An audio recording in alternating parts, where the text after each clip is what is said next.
Bien, vamos a hacer entonces la oración de inicio.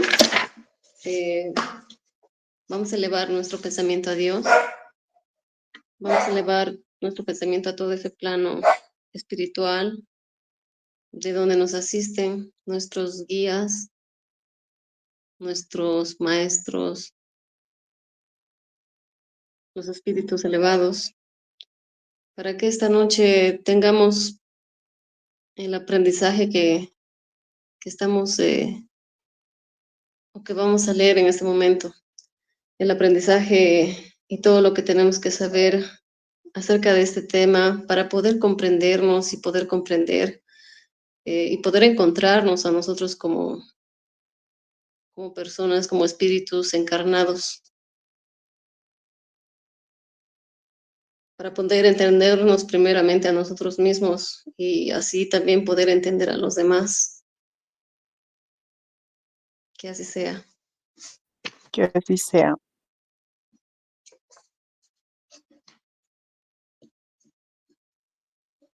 Bien, vamos a continuar entonces con el capítulo 7. El capítulo 7 nos dice las penas futuras según el espiritismo. En este capítulo vamos a tocar 3 puntos, que es la carne es débil, bases de la doctrina espírita acerca de las penas futuras y por último el código penal de la vida futura. Vamos a empezar entonces con la carne es débil. ¿A qué se refiere cuando decimos la carne es débil? Y nos dice el libro, hay tendencias viciosas que claramente podemos ver que provienen del espíritu, porque se relacionan más con lo moral que con lo físico. Es decir, esas tendencias viciosas o esa debilidad que en realidad tiene nuestro cuerpo, como decimos, ¿no? El cuerpo, en realidad no son debilidades del cuerpo, son debilidades del espíritu. Algunos pueden decir o decimos que nuestros vicios son consecuencia de nuestro organismo, para creer que somos menos responsables, como la predisposición a la ira, a la pereza, a la sensualidad, etcétera. A veces decimos, ¿no? Soy renegón o tengo ira, ¿por qué? Porque así soy, ¿no? O porque así era mi mamá y así soy yo también y así somos en mi familia. Entonces ya como que lo, lo asumimos a nuestro cuerpo.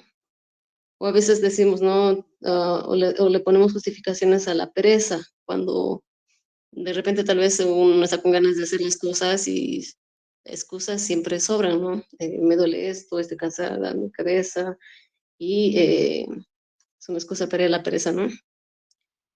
Entonces, las actitudes de una persona provienen del desarrollo del espíritu y no así del desarrollo del cuerpo físico.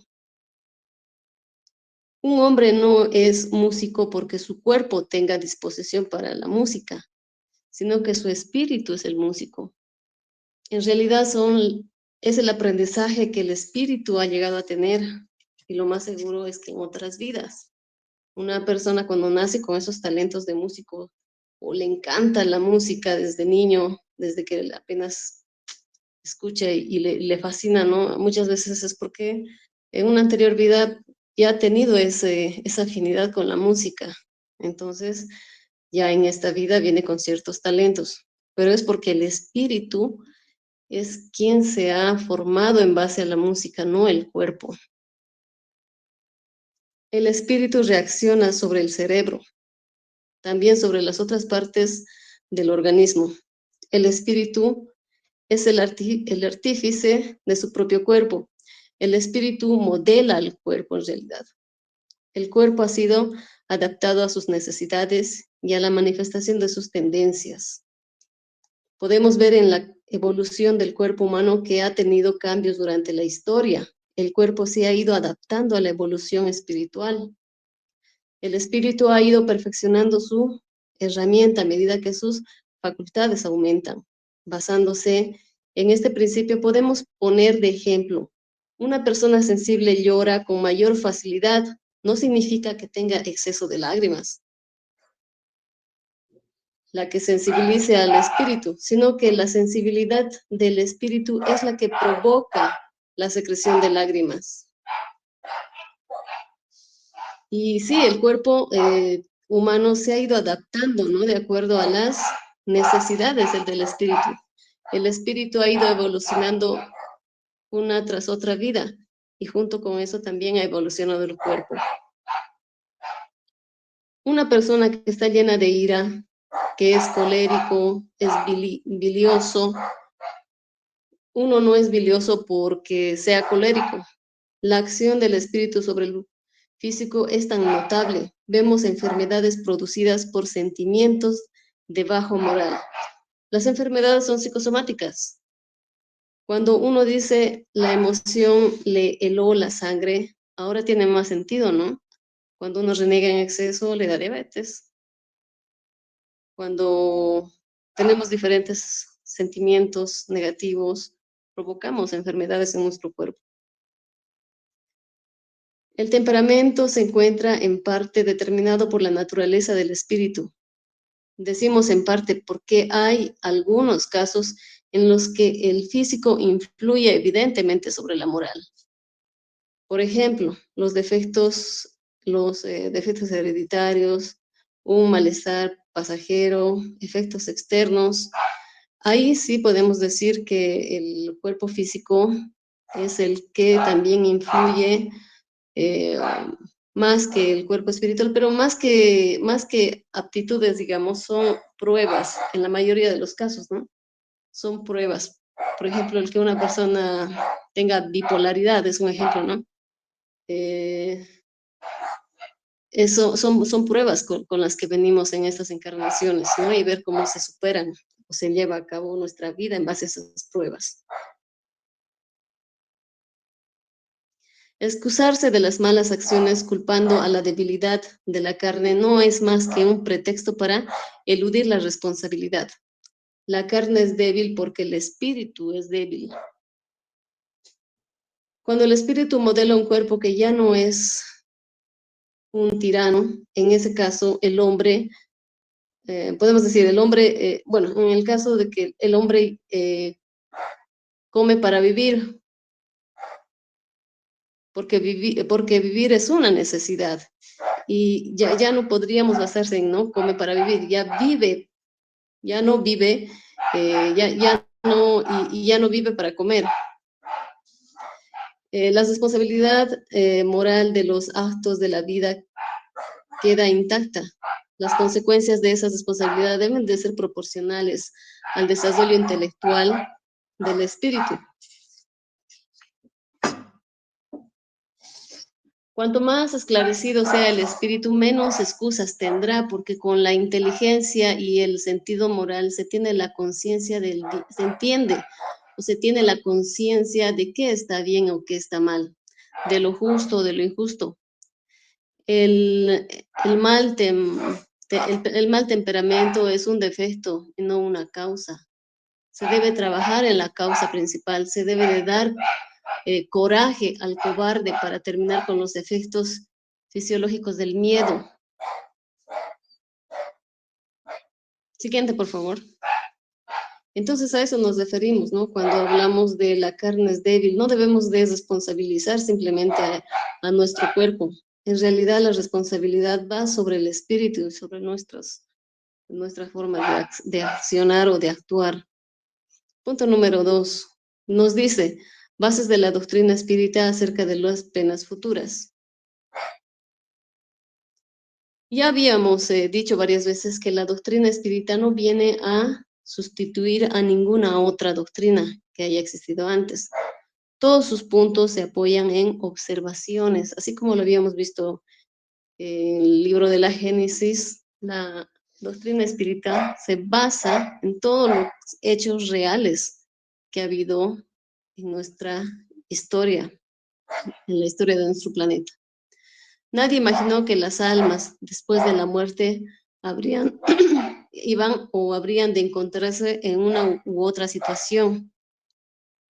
Almas que dejaron la tierra vienen hoy a iniciarnos en los misterios de la vida futura. Espíritus que describen la vida feliz o infeliz en el plano espiritual. Todas esas comunicaciones que se tienen con esos espíritus del otro lado nos han proporcionado información. Sus transformaciones y crecimientos a partir de la muerte de su cuerpo. Tampoco se trata de las revelaciones de un solo espíritu. No podemos decir que un solo espíritu nos ha dado todas estas informaciones, ¿no? Dando no solamente su punto de vista, o un espíritu que aún tenga tal vez algún prejuicio o algún aferro todavía a la vida terrenal y nos dé una información tal vez falsa, ¿no?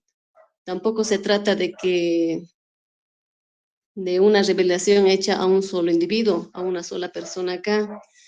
Se trata de innumerables ejemplos proporcionados por espíritus de todas las categorías, desde los más elevados hasta los más inferiores de la escala espírita, con la ayuda de otros y varios intermediarios medios de varias partes del mundo. De este modo, la revelación no es privilegio de nadie. Todos pueden ver y observar y ninguno está obligado a creer con fe ajena. Como se dice, no es una información solamente de un espíritu, es la información de varios espíritus, de espíritus elevadísimos, de espíritus intermedios o del segundo orden o de espíritus también de baja frecuencia que también han contado y han hablado acerca de sus experiencias, de qué es o de cómo ha sido su experiencia allá en la vida espiritual. También, como dice, no es solamente la información que se le ha dado a una sola persona o que hemos recibido toda esta información de una sola persona. Los varios intermediarios, mediums que han podido contactar con estos diferentes espíritus son de diferentes puntos del planeta Tierra. Entonces, eh, es un trabajo científico, ¿no? El que nos ha proporcionado toda esta información. Pasemos al siguiente, por favor. Y vamos a entrar directamente al Código Penal de la Vida Futura. El punto 3. Y nos dice, el espiritismo no viene autoritariamente a formular un código fantasioso. Las situaciones por las que pasa el alma después de la muerte corporal ha sido deducida en base a la observación de los hechos y se resumen los siguientes puntos. Primero, el alma o espíritu sufre en la vida espiritual las consecuencias de todas las imperfecciones que no pudo dejar durante la vida corporal. Su estado feliz o infeliz o de desdicha está muy relacionado a su grado de pureza o imperfección. La persona o el espíritu que no está elevado o, no es, o que tiene cierto grado de imperfección, obviamente va a ir al otro lado a sufrir al mismo grado de su imperfección, también va a ser su sufrimiento. Si es un espíritu que está elevado y está más esclarecido y desencarna y llega al plano espiritual, no va a tener esa experiencia ya de sufrimiento, ¿no? Su estadía ya va a ser más confortable, más amena. Entonces, todo depende del grado evolutivo que tenga el espíritu en el momento de desencarnar. Segundo, la felicidad absoluta proviene de la perfección, es decir, a la completa purificación del espíritu. Toda imperfección es causa de sufrimiento, del mismo modo que toda buena cualidad es causa de felicidad. ¿No? Lo que vamos diciendo anteriormente. Tercero, la suma de los sufrimientos es proporcional a la suma de las imperfecciones y la suma de la felicidad es proporcional a la suma de las buenas cualidades. El alma que tiene 10 imperfecciones, por ejemplo, sufrirá más que aquella que tiene 3 o 4 imperfecciones. Cuando esas imperfecciones hayan desaparecido por completo, no sufrirá más y serán absolutamente feliz. Lo mismo pasa en la tierra. Quien tiene varias enfermedades sufre más que quien solo tiene una o ninguna enfermedad. Entonces es lo mismo allá. Entre más imperfecciones tengamos, más va a ser nuestro sufrimiento, ¿no? 4, o cuarto, recordando la ley del progreso, como ya habíamos visto en el libro de los espíritus, toda alma tiene la oportunidad de tener el bien que le falta, así como quitarse todo lo malo que tiene. Solo depende de su voluntad y sus esfuerzos. Un futuro feliz está abierto a todas las criaturas de Dios. Dios no repudia a ninguno de sus hijos. Los recibe con mucho amor a medida que alcanzan la perfección y deja a cada uno el mérito de su propia obra o de su propio esfuerzo. Cada espíritu consigue el mérito que le corresponde. 5, el alma es portadora de su propio castigo o su propia recompensa, donde quiera que se encuentre. El infierno está donde existen almas que sufren, así como el cielo se encuentra en todas partes donde hay almas felices. 6, el bien y el mal que hacemos son el resultado de las cualidades, buenas o malas, que tenemos. No hacer el bien cuando podemos es el resultado de una imperfección. Toda imperfección es una fuente de sufrimiento.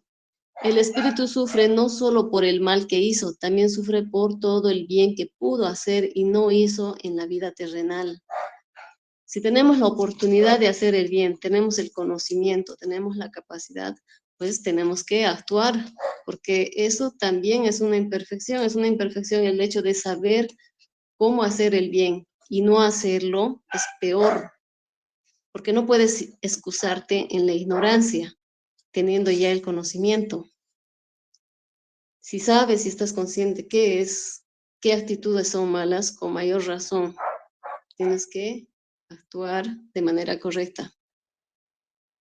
7, el espíritu sufre por el mal que hizo, de manera que, como su atención se mantiene constantemente dirigida hacia las consecuencias de ese mal, él comprende mejor sus inconvenientes y es impulsado a corregir.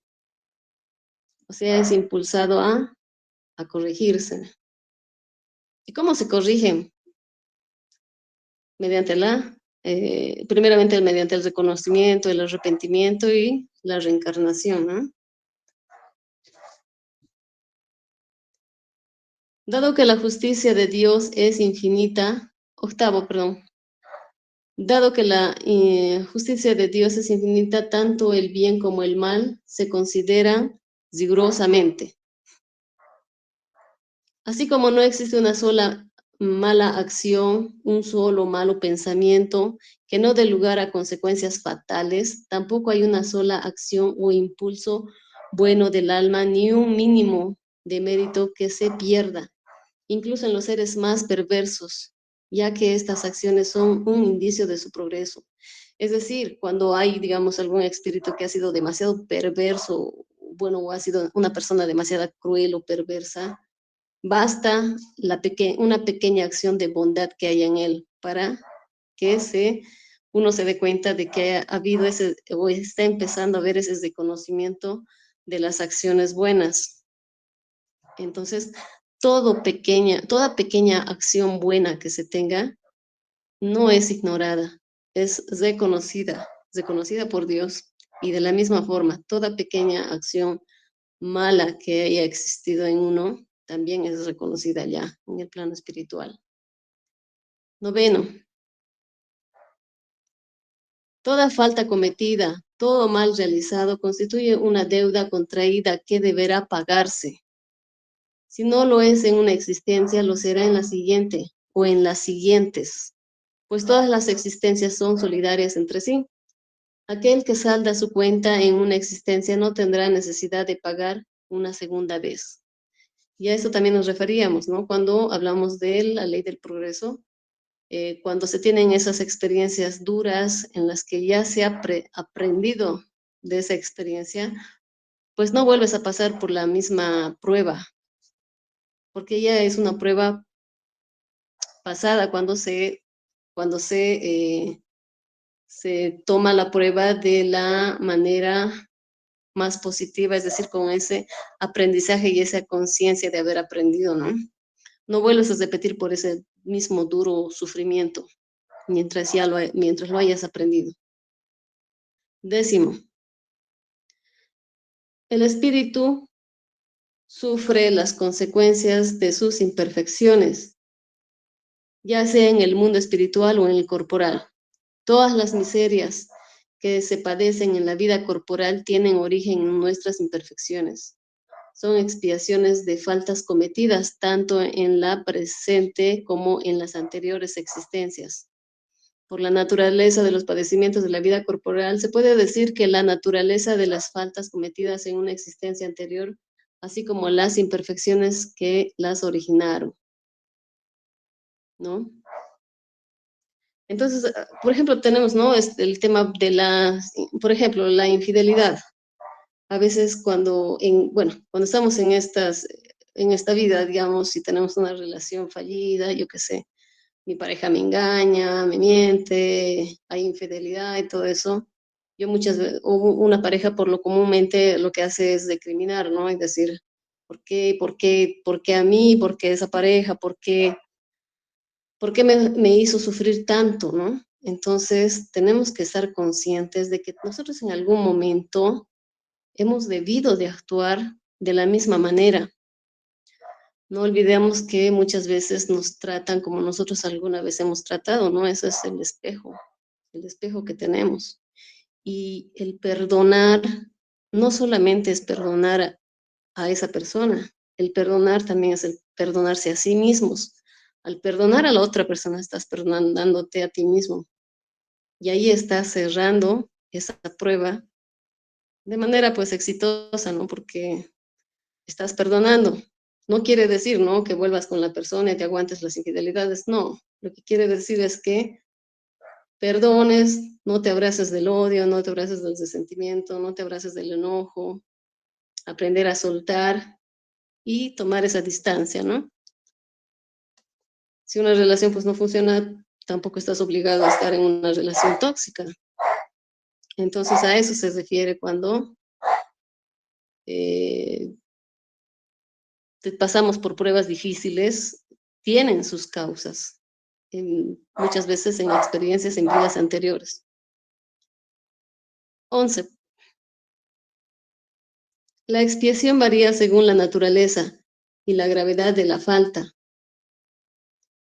de modo que la misma falta puede determinar expiaciones diferentes, según las circunstancias atenuantes o agravantes en que fue cometida. Es decir, una persona, digamos, puede ser, yo qué sé, dedicarse a robar, puede ser ladrón. Su falta ha sido robar, pero bueno, ha robado a varias personas, entonces el daño que has cometido a diferentes personas se ha ido acumulando, ¿no?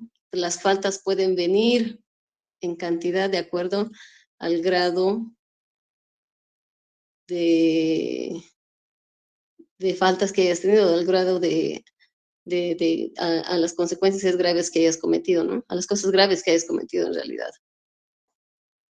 12. No existe una regla absoluta ni uniforme en cuanto a la naturaleza y la duración del castigo. La única ley general es que toda falta será penada, toda buena acción será recompensada según su valor.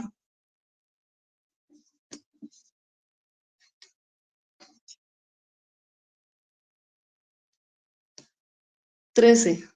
La duración del castigo dependerá del mejoramiento del espíritu culpable.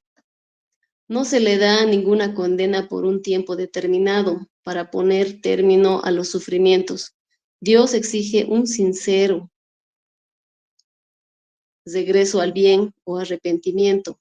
El espíritu es el árbitro de su propio destino. Dios es infinitamente justo. Un espíritu no puede seguir sufriendo en vano si éste ya aprendió y se mejoró. O un espíritu no se puede liberar del sufrimiento mientras siga en el mal. El sufrimiento persiste mientras el mal existe. o disminuirá de intensidad a medida que el mal desaparezca, ¿no? Entonces, el tiempo de sufrimiento no se determina un tiempo exacto. Cada espíritu es diferente. Cada espíritu tardará lo que tenga que tardar para ir perfeccionando e irse reconociendo como espíritus en el o como espíritu elevado, ¿no? O reconocer a su espíritu superior en el momento de llegar allá. No sé si han escuchado alguna vez ese libro de Michael Newton, Entre vidas, en la que hacía regresiones espirituales, y ahí en una de sus experiencias cuenta, ¿no? Que una de las personas que estaba haciendo la regresión, uno de sus pacientes, dice que en esa vida él había decidido encarnar con el 80% de su energía, es decir, con harta energía, ¿no? Pero como el espíritu no estaba elevado moralmente todavía, en esa vida cometió muchas atrocidades. Ladrón, asesino, la peor vida. Y en el momento de desencarnar, él se analiza, ¿no? Desde el punto de vista de paciente y se analiza y dice, estoy muy enojado, no puedo tranquilizarme, dice, estoy tan enojado, dice, siento que mis guías espirituales están a mi alrededor, emanándome todo ese amor, todo ese afecto, para que yo me calme. Entonces, él también, él como espíritu se da cuenta la energía de violencia, ¿no? La energía que tenía, la alta energía descontrolada que tenía. Entonces, en todo ese proceso lleva su tiempo para que el espíritu se calme y al final termine reconociéndose como espíritu, ¿no? Y termine reconociendo a sus guías que en ese momento le asistían. Entonces, todo dependerá de cómo se ha llevado la desencarnación de esa vida y cómo estás entrando al plano espiritual, con qué sentimientos o con qué perspectiva o con qué nivel o grado de energía desordenada o tranquila estás entrando a este plano espiritual para saber, ¿no? Qué tiempo uno puede tardar en reconocerse como espíritu o en qué momento uno puede llegar o puede sobrellevar la turbación del espíritu. 14. Dado que la duración del castigo depende del mejoramiento del espíritu, el culpable que decida nunca mejorar sufrirá para siempre. Para él, la pena será eterna. Esto cuando dice sufrirá para siempre y la pena será eterna, tenemos que entender, ¿no? De forma, o sea, estamos diciendo para siempre y eterna, pero debemos también entender que tenemos la ley del progreso, en que en realidad ningún padecimiento es para siempre. Si se menciona para siempre o se menciona eterna, es porque muchas veces se ha hecho la relación, ¿no? El tiempo de vida es un relámpago, es un destello comparado con la vida allá espiritual que se tiene afuera. Entonces, para nosotros puede ser eterno el castigo, viéndolo desde nuestro punto de vista, ¿no? Lo que para el espíritu no lo es. 15. Los espíritus inferiores se caracterizan por no alcanzar a ver la finalización del estado en que se encuentran y creen que sufrirán para siempre. Eso hace que los castigos le parezcan eternos. Y sí es así. ¿Por qué? Porque también acá en las religiones, durante nuestra historia, se decía, ¿no? Y nos dicen hasta ahora las religiones, no tienes el arrepentimiento que deberías de tener, sufrirás para siempre en el infierno. Entonces, estos espíritus, o cuando somos espíritus, directamente nos vamos con esa idea y esa mentalidad, ¿no? De que he sido malo, no me he arrepentido, entonces voy a ir o voy a irme al infierno de forma eterna y para siempre. Ya vamos con esa mentalidad, ¿no? Y por eso, en el momento en que el espíritu llega ya, cree que va a sufrir para siempre. Por eso no logra ver que puede salir de ese estado en cuanto él tal vez se decida a salir. 16. El arrepentimiento es el primer paso hacia el mejoramiento. Ya después es necesaria la expiación y después la reparación. Estas tres condiciones borran las huellas de una falta y sus consecuencias. Entonces tenemos que tomar en cuenta muy bien el arrepentimiento, la expiación y la reparación. Un segundito, por favor.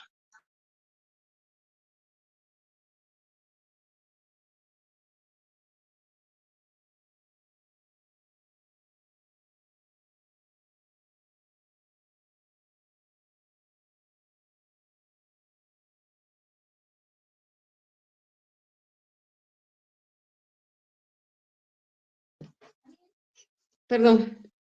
17. El arrepentimiento puede producirse en todas partes y en cualquier momento. ¿Ya?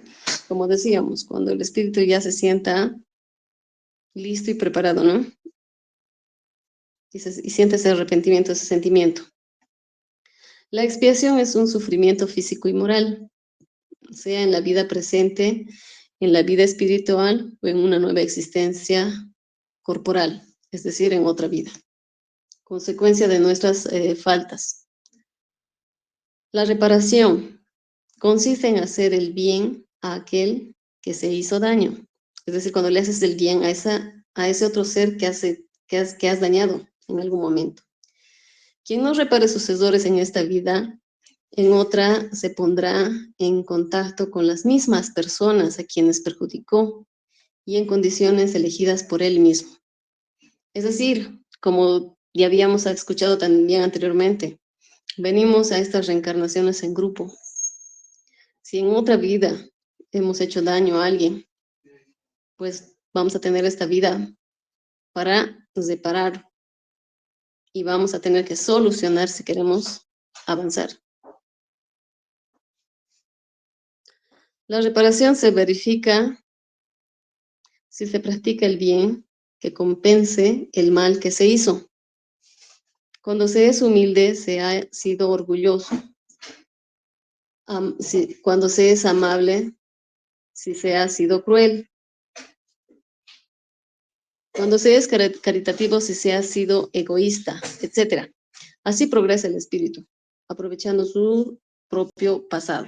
Es decir, reconociendo el pasado y actuando en base a eso en el presente. 18. Los espíritus inferiores no pueden estar en los mundos felices, ya que perturbarían la armonía. Es decir, los espíritus inferiores no podrían reencarnar o no podrían tomar cuerpos físicos en mundos elevados moralmente, porque no están al nivel de esa armonía. Permanecen en los mundos inferiores, donde expían sus faltas mediante las reencarnaciones y se purifican de sus imperfecciones hasta que merezcan encarnar en mundos más adelantados moralmente y físicamente. Por ejemplo, nuestro planeta es un lugar de expiaciones, donde el sufrimiento y el dolor puede ser extremo.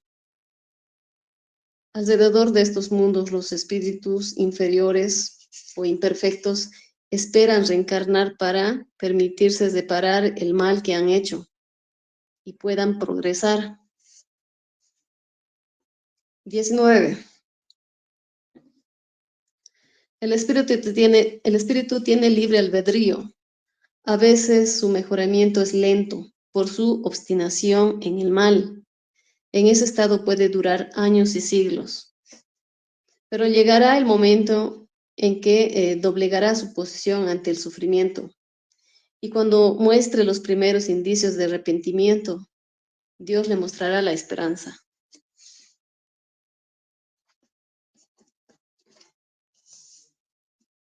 Ningún espíritu puede quedarse sin mejorar nunca. Y a eso es lo que nos referíamos. Ahora sí podemos decir nunca, precisamente por la ley del progreso, ¿no? Que estábamos hablando. A nadie se puede excluir de esta ley. de esta ley del progreso. Todos estamos destinados a crecer y a mejorar.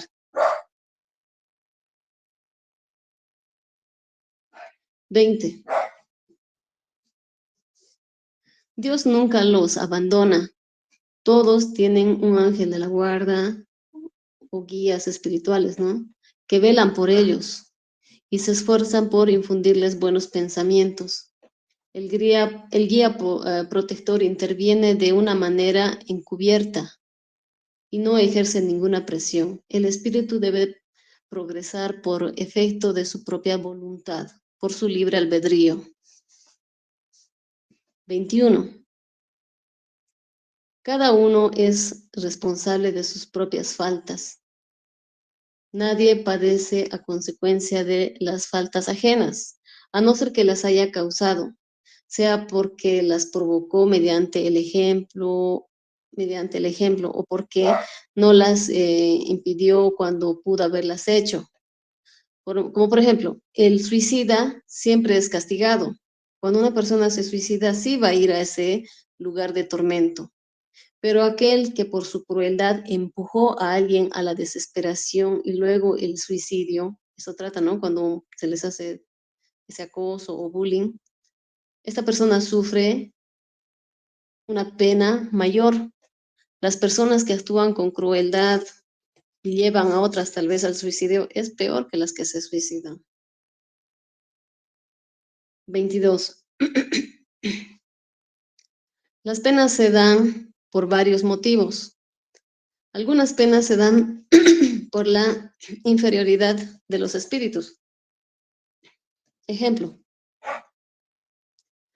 para quienes se apegan a la vida material. El apegarse a una vida material también es una causa de penas.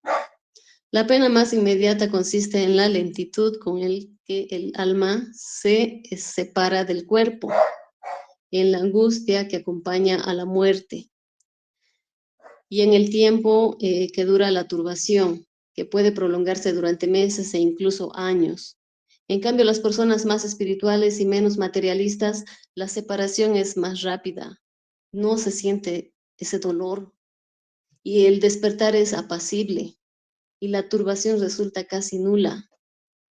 Y muchas veces eso pasa. Por ejemplo, las personas que quieren su cuerpo y están obsesionadas, yo qué sé, con su cuerpo y no aceptan la muerte, no aceptan el hecho de haber fallecido, entonces muchas veces se quedan en su cuerpo. Su cuerpo puede estarse ya en mal estado, con olores, con gusanos. Y claro, como el espíritu decide no separarse de su cuerpo, hasta el espíritu en ese momento siente, ¿no? Ese olor, siente como los gusanos tal vez se lo van comiendo y eso es parte del sufrimiento, parte de la pena que tienen los espíritus que están aferrados todavía a lo material. 23. Es frecuente que ciertos espíritus inferiores aún crean que están vivos. Esa ilusión puede prolongarse por años con sufrimientos, tormentos, confusiones, etc. Y eso pasa. Muchas veces pasa cuando la muerte es súbita. A veces las personas mueren por accidente, de repente, y ni cuenta se dan de que han muerto. Y es precisamente y ese también es otro padecimiento, porque no logran reconocerse como espíritus, viven confundidos hasta que lleguen a reconocerse. 24. Para el criminal, la presencia atormentante de sus víctimas y de las circunstancias del crimen son su sufrimiento. Es decir, para la persona que ha asesinado o ha matado, sus víctimas son las que lo atormentan allá en el plano espiritual. Su sufrimiento, su dolor, él llega a sentir lo que su víctima ha sufrido, o él llega a sentir lo que el sufrimiento o el dolor o el padecimiento que ha sentido sus víctimas. Entonces, ese también es su tormento. 25.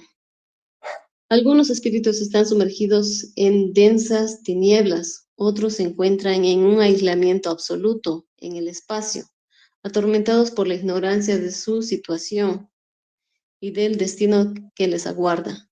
Los más culpables padecen torturas mucho más agudas debido a que no perciben el término de las mismas. Muchos están privados de ver a los seres que aman. Todos soportan con relativa intensidad los males, los dolores y las privaciones que causaron a los demás, hasta que el arrepentimiento y el deseo de reparar calmen sus tormentos y encuentren una solución a su sufrimiento. 26. Los sufrimientos son varios. El orgulloso sufre al ver en mejores condiciones a aquellos que había despreciado en la tierra. Por ejemplo, el hipócrita se revela por su luz, que muestra sus más secretos pensamientos, porque allá en el mundo espiritual todo se lee, todo se ve, sin que él pueda ocultarlos o disimularlos. Allá no se puede ser hipócrita, allá todo se sabe y allá todo te ven. Por ejemplo, otro ejemplo, el sensual, siente los deseos de todos, sin que pueda saciarlos. El que ha sido avaro o avaro, ve cómo es despilfarrado su fortuna, sin que pueda impedirlo. El egoísta sufre lo mismo que otros sufrieron por su culpa. Tiene sed, pero nadie le da de beber. Tiene hambre y nadie le da de comer. Ninguna voz compasiva le brinda consuelo. Cuando él estaba en vida, solo pensó en sí mismo durante toda su vida, de modo que nadie piensa en él ni lo extraña después de la muerte. Eso le pasa al egoísta. 27. La única manera de evitar o atenuar las consecuencias de estos defectos generan en la vida futura consiste en desprenderse de ellos cuanto antes, desde la vida presente, desde este momento en que nosotros estamos encarnados, así como en reparar aquí mismo el mal practicado, para no tener que hacerlo más tarde y de manera más difícil. Cuanto más nos demoremos en cambiar esos defectos, tanto más penosos serán las consecuencias y más rigurosa será la reparación que debamos de llevar a cabo. Entonces, lo aconsejable, lo más recomendable es cambiar ahora, ¿no? Y no seguir acumulando karmas. 28. La situación del espíritu en el plano espiritual es la que él mismo preparó para sí durante toda la vida corporal. Si no supo aprovecharla, padecerá y tendrá que comenzar otra vez, y en condiciones más penosas. Así pues, podemos decir que quien sufre mucho en la tierra tenía mucho que expiar. Por su parte, quienes gozan de una felicidad aparente, a pesar de sus vicios y su inutilidad, habrán de pagarla muy caro en una existencia posterior. A veces decimos, ¿no? ¿Por qué murió tan joven? ¿O por qué si solo era un niño? ¿O por qué? Entonces tenemos que entrar a esa comprensión, ¿no? De que también son pruebas por las que hemos venido a pasar. O por qué, tal vez es crecido como un niño huérfano, ¿no? Entonces son pruebas que uno mismo ha venido a pasar en esta vida. 29. No cabe duda de que la misericordia de Dios es infinita, pero no es ciega. El culpable a quien Él perdona por un tiempo no ha sido exonerado, de modo que deberá padecer las consecuencias de sus faltas hasta que haya satisfecho a la justicia. Dios es infinitamente misericordioso, pero no es inexorable. Siempre va a haber y siempre nos da la oportunidad de hacer el bien, de corregir nuestras faltas. Dios perdona, pero tenemos que corregir todos los pendientes que tengamos. 30. Dado que las penas son temporarias y dependen del arrepentimiento y la reparación, Al mismo tiempo se tienen los castigos y remedios que ayudan a curar las heridas del mal. Los espíritus castigados no son pues esclavos condenados a trabajos forzosos, sino que son enfermos internados en un hospital que padecen enfermedades que muchas veces son la consecuencia de su propia negligencia, las cuales requieren tratamiento o tratamientos dolorosos. La curación será más rápida si el paciente cumple con las prescripciones del médico que los asiste. Ya habíamos dicho también anteriormente, ¿no? Que cuando vamos allá, nos asisten espiritualmente. Hay médicos. Entonces, si queremos una curación más rápida, pues tenemos que hacer lo que nos aconsejan, ¿no? Lo que nos aconsejan los guías. 31. A las penas que el espíritu sufre en la vida espiritual vienen a sumarse las penas de vidas corporales o de la vida corporal, que son la consecuencia de las imperfecciones y la expiación de sus faltas presentes y pasadas. En la vida corporal, el espíritu repara el mal que ha realizado en existencias anteriores. Por eso es que venimos con bastantes pruebas y a veces pruebas muy difíciles. Y pone en práctica las resoluciones que adoptó en la vida espiritual. Es decir, cuando hemos desencarnado y hemos llegado allá al plano espiritual, también hemos crecido. Primeramente reconociendo nuestra vida o lo que hemos hecho en las últimas vidas o en la última vida sobre todo, ¿no? Y en el momento en que decidimos tomar la reencarnación, también venimos con ese aprendizaje. Así se explican las miserias que a primera vista parecen injustas, pues han sido determinadas en el pasado y sirven para nuestro alrededor, para nuestro adelanto, ¿no? Podemos pensar que es injusto a veces las pruebas tan difíciles que tenemos, pero no tenemos que olvidar que son pruebas que nosotros mismos nos hemos puesto, ¿no? Y precisamente nos hemos puesto esas pruebas para ir creciendo, porque también nosotros nos ponemos una meta, cuánto quiero crecer. A veces, y en el libro de los espíritus hablábamos, ¿no? A veces el espíritu se pone pruebas muy difíciles y todo va a depender de él si llega a reconocerlas. 32. Algunos se preguntan, ¿no habría dado Dios una prueba mayor de amor a sus criaturas si las hubiese creado perfectos? ¿No? Los que dicen que no hubiera sido mejor que Dios hubiese hecho personas perfectas y así nos evitaríamos de tanto sufrimiento. Si Dios hubiese creado seres perfectos tanto en inteligencia como en moralidad, el progreso no constituiría una ley general, es decir, no habría la ley del progreso. ¿Dónde quedaría la ley del progreso? ¿Dónde quedarían nuestros esfuerzos? ¿Dónde quedarían nuestros méritos? Dios no podría crear algunos seres privilegiados y favorecidos, mientras que otros ya han trabajado y trabajan y se esfuerzan por ser mejores. Todos tienen el mismo punto de partida. Ninguno es más favorecido. Los que llegan a la meta han pasado igual que los demás por las mismas pruebas, por una serie de situaciones difíciles y de inferioridad. Ellos también han sido espíritus inferiores en algún momento. Dios hizo que la felicidad sea el premio al trabajo, al esfuerzo, y no un favor, a fin de que cada uno tenga su mérito. El que trabaja mucho y con rapidez recibe antes la recompensa. El que se extravía en el camino o pierde el tiempo, retarda la llegada. Y de ello no puede responsabilizarse a nadie más que a sí mismo. La acción del bien y la del mal depende de su libre albedrío. 33.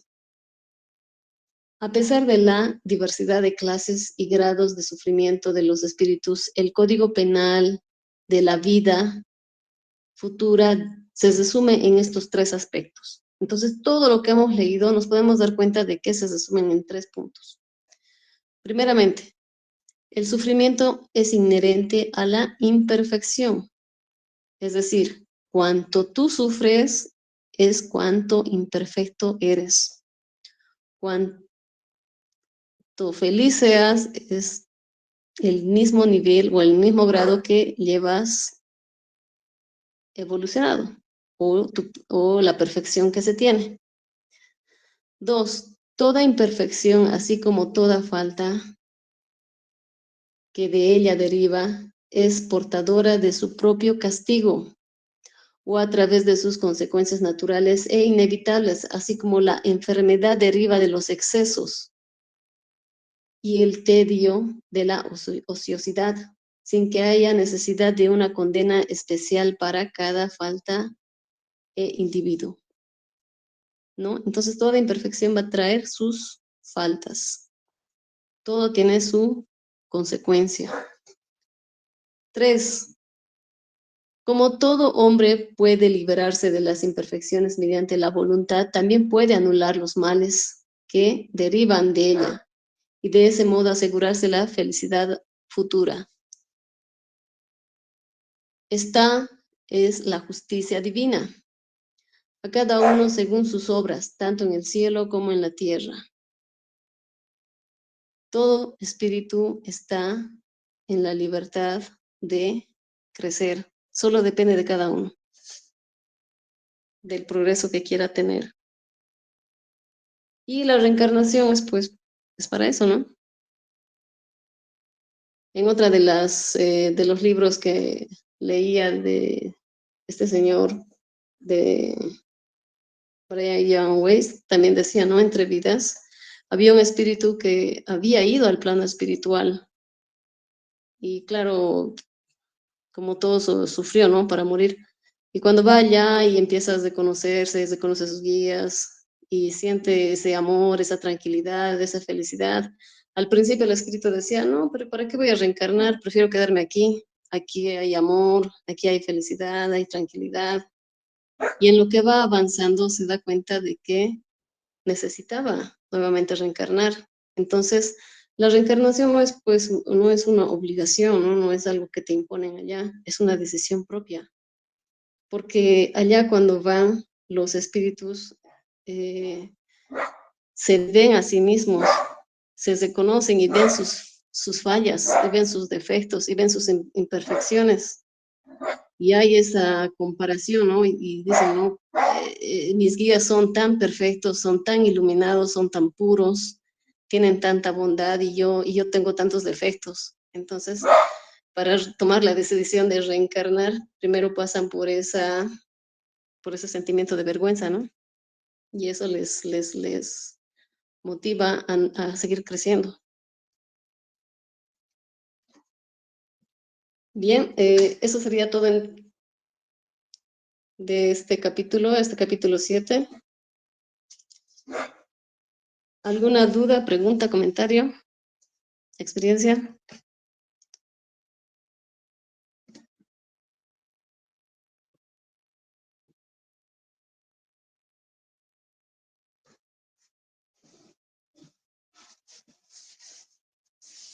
Bien, entonces agradecerles a todos ustedes por su participación,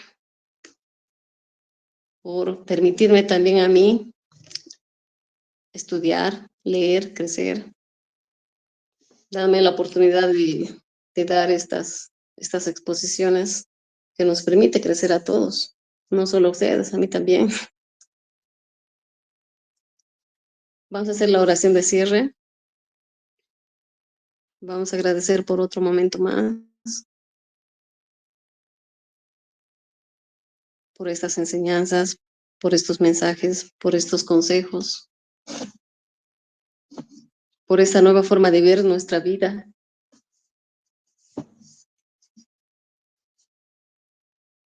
Agradecer la presencia de cada uno de ustedes.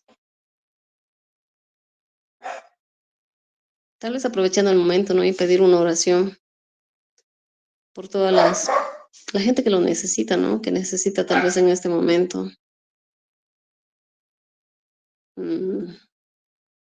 nuestra sociedad, nuestro país está pasando por momentos un poco difíciles. Y en algunas familias pues pasando por momentos muy difíciles. Personas que tal vez de repente son de un momento para otro despedidos, que la economía pues tampoco no está buena. Pedir por ellos, por una estabilidad pronta.